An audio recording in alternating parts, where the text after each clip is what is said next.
Every tyrant in history, from the Caesars to the last czars, faced the same final fear: the conspiracy, the coup, the bullet in the night. Their reign, almost without exception, ended in chaos, betrayal, or the sharp swing of a revolutionary axe. Yet, for almost 30 years, one man defied this historical certainty.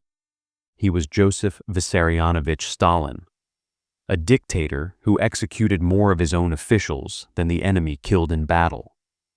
A leader whose fear reached every single citizen, from the highest Politburo member to the poorest peasant. And so, the central mystery of the Stalinist era is this: why did the man who engineered a system of total fear never see a fall? Why did the world's most successful revolutionary executioner die not by the hands of an avenger, but in his own bed, on his own terms, at the absolute pinnacle of his personalized power? The answer lies in the very nature of the terror he perfected. A terror so absolute, it ended up devouring the very people who might have saved him in his final hours. The historian Simon Sebag Montefiore, in his definitive work on Stalin's inner circle, described the dictator's final days. Stalin had achieved the unachievable, absolute monarchy in a modern state. There was no institutional check, no constitutional limit. He was his own final authority. And when the end finally came, the machine he had built was too terrified of his shadow to act. This documentary is the story of how that machine was built and how it remained operational until the very last breath of the man who constructed it. To understand Stalin's final victory, we must look not at the battlefields of the Civil War, but inside the cramped, dusty offices of the Kremlin. For Stalin, the greatest weapon was not the army or the revolutionary fervor. It was bureaucracy. When Vladimir Lenin died, his presumed successor was Leon Trotsky, the brilliant intellectual, the hero of the Civil War, and the charismatic orator. Stalin was relegated to the seemingly dull position of General Secretary of the Communist Party. In the eyes of the other powerful Bolsheviks, this was a desk job, administrative busywork beneath men of revolution. They saw a gray man. They committed the fatal error of underestimation. But Stalin, the meticulous organization man, understood something the others missed. The party apparatus was the true engine of the Soviet state. As General Secretary, he controlled one thing above all: personnel. He controlled who was hired, who was fired, and where they were sent, from the local village secretary to the powerful regional bosses.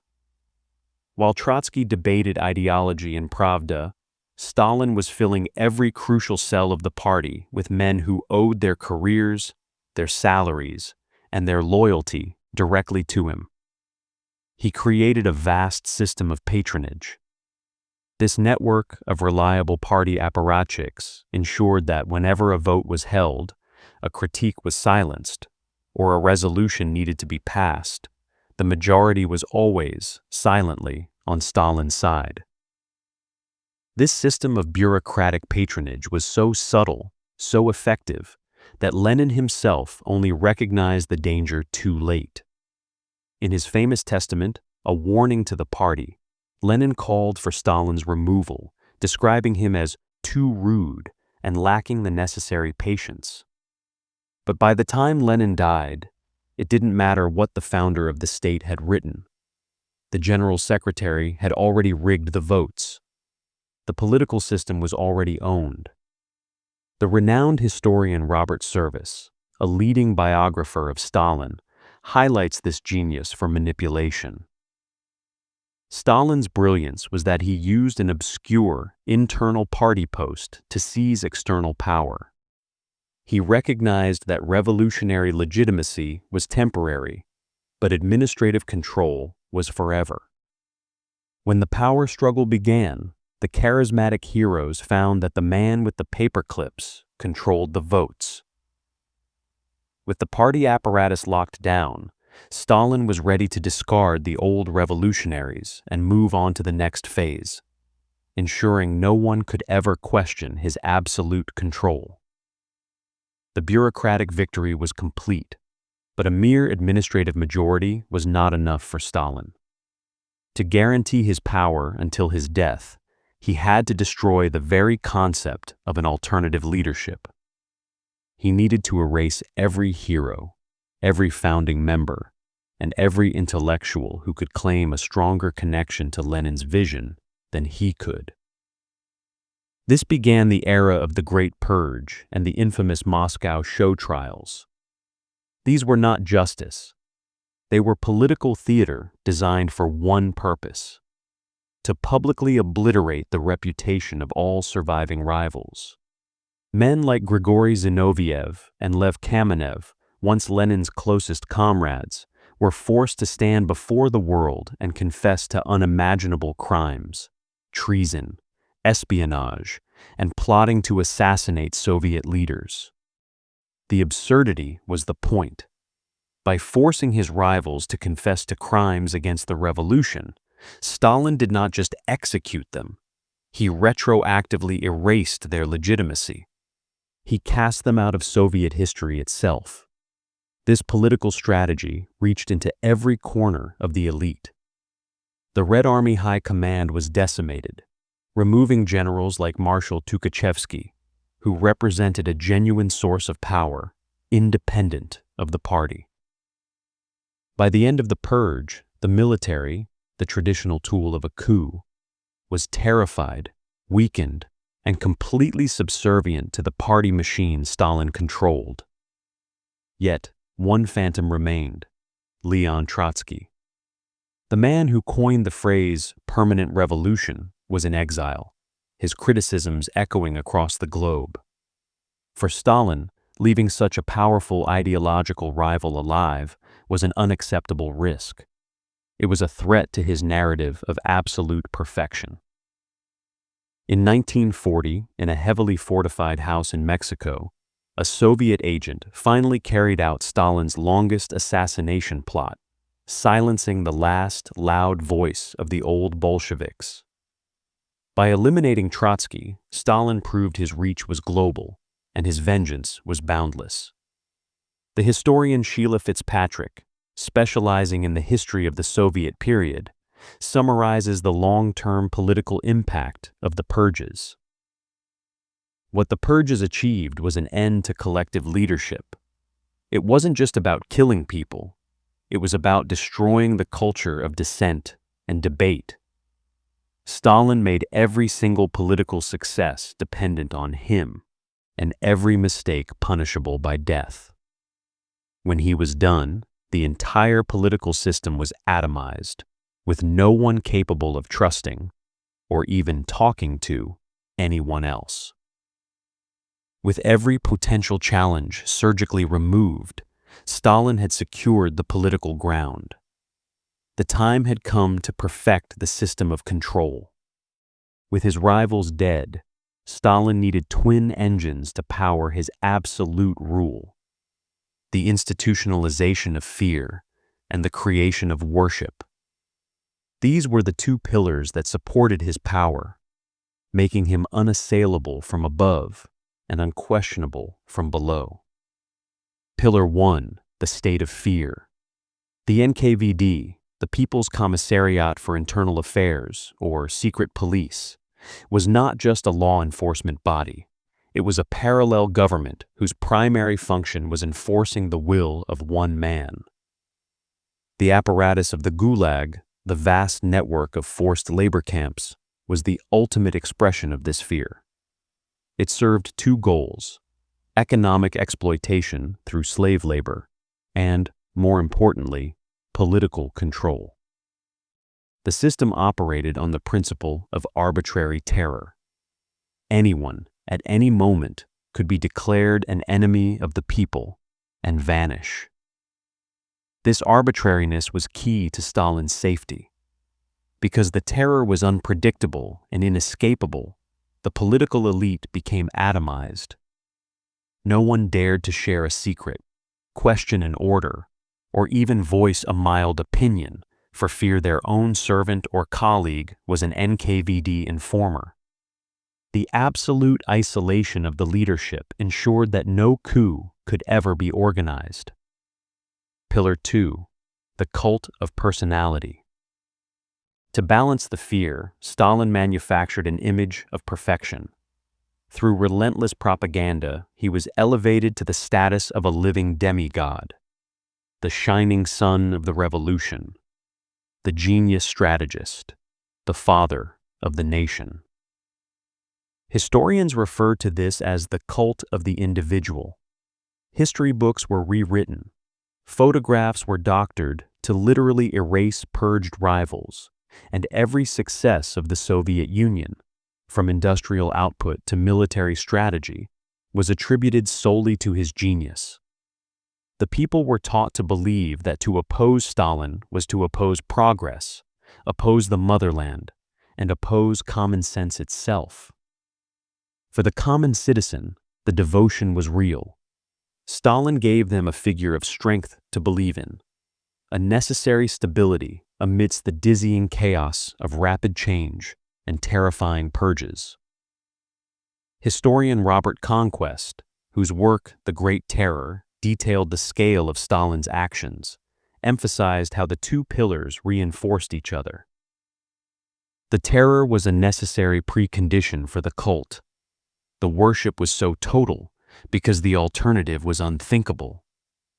The lieutenants around him lived in a kind of delirium, terrified of him, yet fully dependent on the mythical safety his power afforded them. They could never depose him because their entire world was built on the premise of his divine authority. By 1941, as the German threat loomed, Stalin stood alone, undisputed and unassailable. He had created a dictatorship that was perfectly insulated from the popular revolts and palace coups that claimed other tyrants. If there was ever a moment for Stalin's system to shatter, a moment for his fearful lieutenants or his terrified military to stage a coup, it was the summer of 1941. On June 22, 1941, Adolf Hitler launched Operation Barbarossa, the largest invasion in human history. The attack was swift, brutal, and stunningly effective. Stalin, having ignored every warning, fell into a state of shock, retreating physically and mentally into his dacha for days. The scale of the collapse was unprecedented. Entire Soviet armies were encircled, cities like Kyiv were lost, and the German spearheads raced toward the symbolic heart of the Soviet project. The war revealed Stalin's first great failure, a colossal misjudgment of his own strategic position. In the Soviet tradition, military failure was always paid for in blood. The high command, the generals, and the surviving politicians knew they had been handed a defeat that should have spelled the end of the leader responsible. The historian Antony Beevor, famed for his detailed accounts of the Eastern Front, explains why the military did not seize this moment of ultimate weakness. The generals were too busy surviving. Stalin had successfully eliminated the entire pool of experienced military leadership in the purges. Those who remained were young, fearful, and utterly dependent on the party. They knew that their only hope of surviving the Germans was to obey Stalin, because the alternative was not just failure, but certain, immediate execution by their own state. The military was crippled by fear and dependence.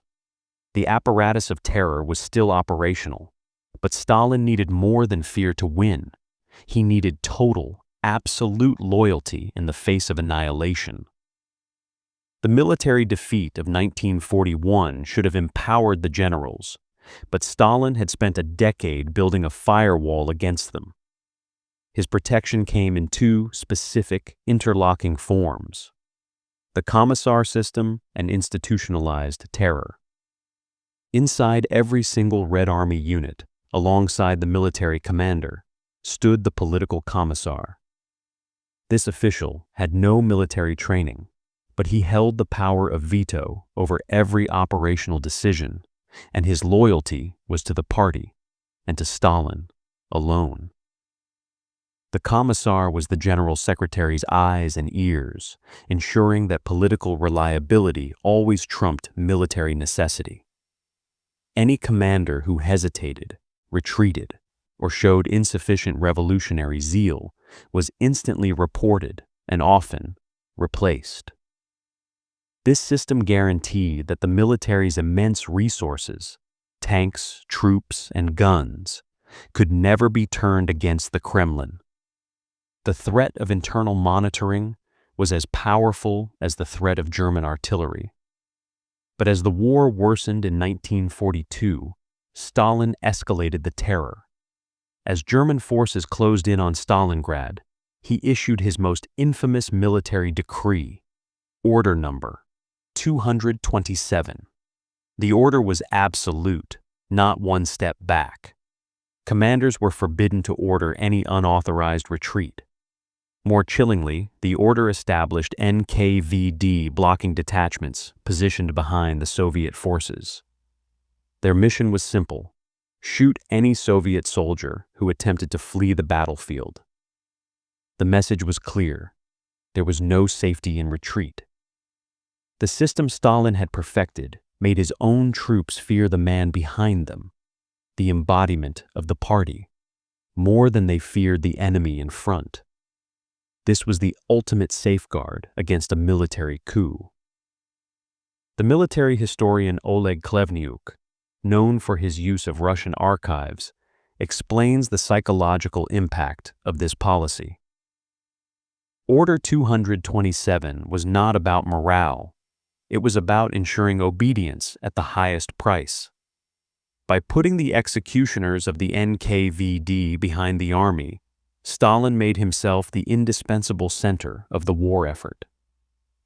The military knew that only Stalin's personal order could save them, and only his personal order could destroy them. It cemented his position as the only possible war leader. With the military neutralized through fear and internal control, Stalin was free to claim the war's coming triumphs entirely for himself. The success of the Soviet defense was a monumental collective effort paid for in blood. But the narrative of that success was controlled by one man, Joseph Stalin. As chairman of the State Defense Committee, GKO, Stalin consolidated all political, economic, and military power into his own hands. The war machine was run from his desk. This positioning, coupled with the brutal Order 227, ensured that every factory output, every tank built, and every strategic success was fundamentally linked to his personal direction. As the tide turned, beginning with the decisive Soviet victory at Stalingrad in 1943, Stalin carefully transitioned his image. He abandoned his party suit for a military uniform, becoming the generalissimo. He presented himself not as a bureaucrat, but as the supreme military genius, the only man capable of defeating Hitler. This image was vital because it served as an absolute check against any post-war challenge. Who could depose the man who saved the motherland? Who could question the brilliant strategist who sat alongside Roosevelt and Churchill at the Great World Conferences? The victory granted Stalin a political immunity that no amount of terror could have achieved alone. The war became the ultimate pillar of his cult of personality. The Soviet citizen, having endured unimaginable suffering, needed a hero. Stalin, through his propaganda machine, delivered himself. His authority was no longer just the product of fear and bureaucratic maneuvering. It was sanctified by history itself, Historian Stephen Kotkin, whose expansive biography examines Stalin's power in detail, underscores how the war solidified his rule. The victory in the Great Patriotic War was the greatest insurance policy any dictator could buy.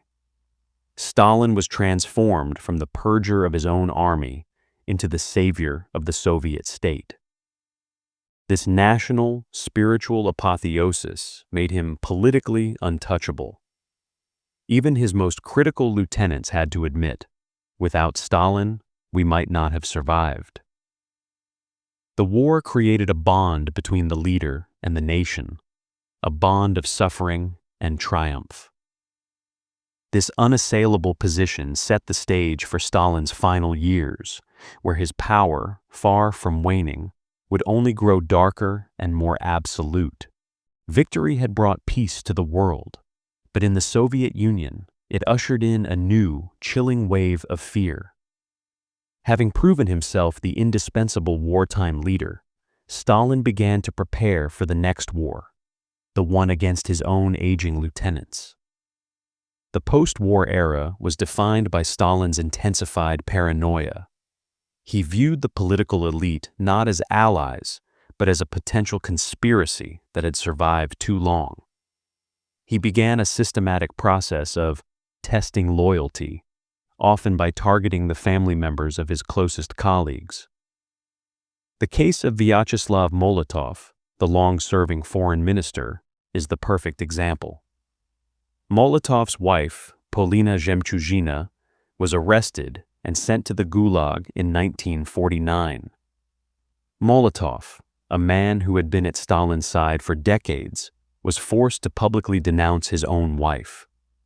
He remained terrified but obedient, proving to Stalin that even familial bonds could not threaten the structure of power.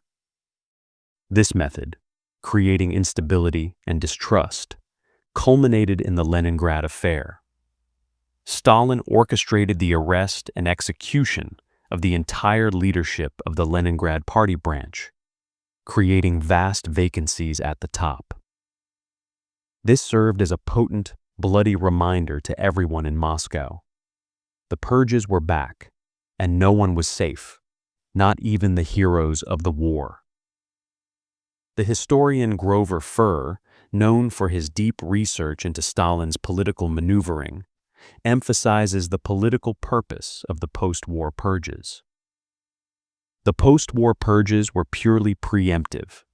Stalin was eliminating what he perceived as power centers independent of his personal command, whether in Leningrad or in the Jewish Anti-Fascist Committee. He needed the elite to understand that their survival was conditional on his whim, not on their past service. They were paralyzed by the uncertainty of who was next. With the elite atomized and terrified into silence, Stalin was ready to move the final pieces on the political chessboard, setting the stage for one last devastating reshuffle. By 1952, Stalin was 72. His health was failing, but his mind remained sharp, and his paranoia was absolute. He knew that the only threat remaining was the collective leadership he had allowed to survive the war, the men who knew too much, the men who expected to inherit his power. Stalin's final masterstroke of political control came at the 19th Party Congress in October 1952, the first party Congress held in 13 years. It was here he made a move that confused everyone but achieved his ultimate goal of internal destabilization. He announced the abolition of the small, powerful Politburo, replacing it with a new body called the Presidium, and immediately expanded its size from 11 members to 25. This was a deliberate act of political engineering designed to dilute the power of the old guard, Molotov, Voroshilov, and others. By bringing in dozens of new, younger, less experienced members, Stalin created competition, distrust, and most importantly, instability. Every aging lieutenant instantly understood they were now vulnerable to being outvoted, or worse, targeted in the next purge. He was systematically creating a power vacuum at the top, a final test to see who would survive the ensuing political chaos. He was making sure that when he died, the succession would be not a smooth transition, but a panicked scramble among mutually distrustful rivals. Historian William Taubman, whose work focuses heavily on Khrushchev and the power struggle, details the chilling calculation behind this move. The Congress was Stalin's final, brutal gift to his regime. By creating a large, unwieldy presidium, he ensured that no single successor, not even Lavrenti Beria or Malenkov, could claim immediate, legitimate control.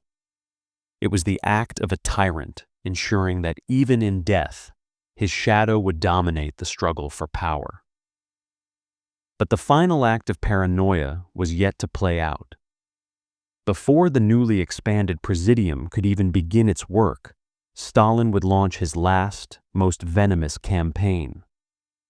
Having fractured the political party in October 1952, Stalin made his final move to decapitate the security apparatus that he himself had created. In January 1953, the Soviet press announced the discovery of the doctor's plot. The state alleged that a group of prominent Kremlin doctors, many of them Jewish, had conspired to assassinate top Soviet military and political leaders. The charges were fabricated, but the effect was immediate and terrifying.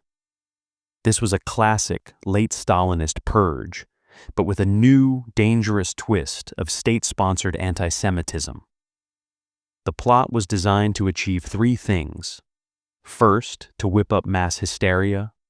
Second, to remove the doctors who understood Stalin's failing health.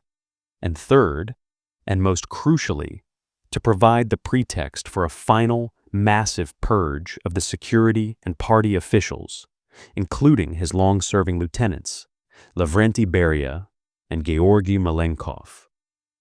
Stalin was setting the stage for a bloodbath even greater than the 1930s.